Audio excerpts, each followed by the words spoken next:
Hola, som els alumnes de segon d'ESO de l'Escola Túrgula.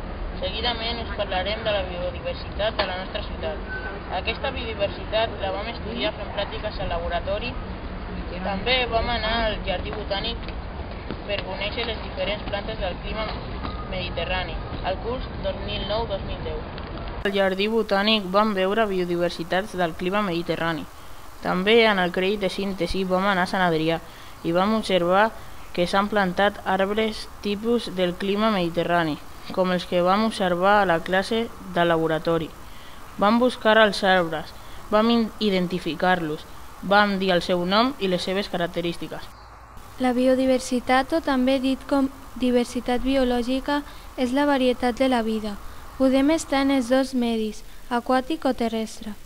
En aquest concepte incloïm diferents nivells de l'organització biològica, com la diversitat de les espècies de plantes i d'animals. Hem estudiat la biodiversitat de les plantes de la nostra ciutat. Per fer això, hem estudiat les característiques de les fulles.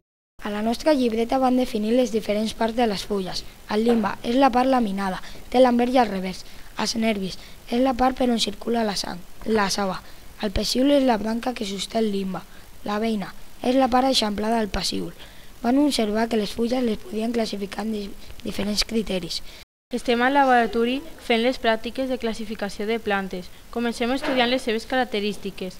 És una fulla simple, el seu marge és dentat. És una fulla caduca, que està a punt de caure. És asimètrica. El seu pecíol fa entre 1 centímetre i 1,5 centímetres. Les seves flors són petites i gens vistoses. El seu fruit és esfèric i negre. Pot arribar a ser comestible, però té poca polpa i molt pinyol.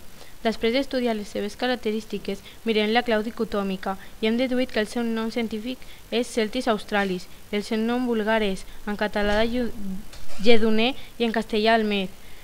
Per poder trobar el nom de les nostres plantes hem consultat algunes guies de llibres on trobarem els noms i les característiques d'algunes fulles. Aquests són els arbres que vam treballar al laboratori i els vam classificar. A través de les guies i les claus dicotòmiques van trobar els seus noms científics i els vulgars.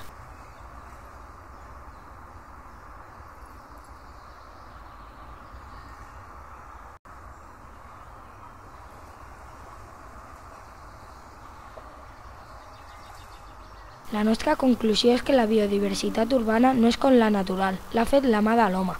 Per això no vol dir que és una biodiversitat pobra. Tot el que heu vist i escoltat sobre la biodiversitat és una petita part d'ella.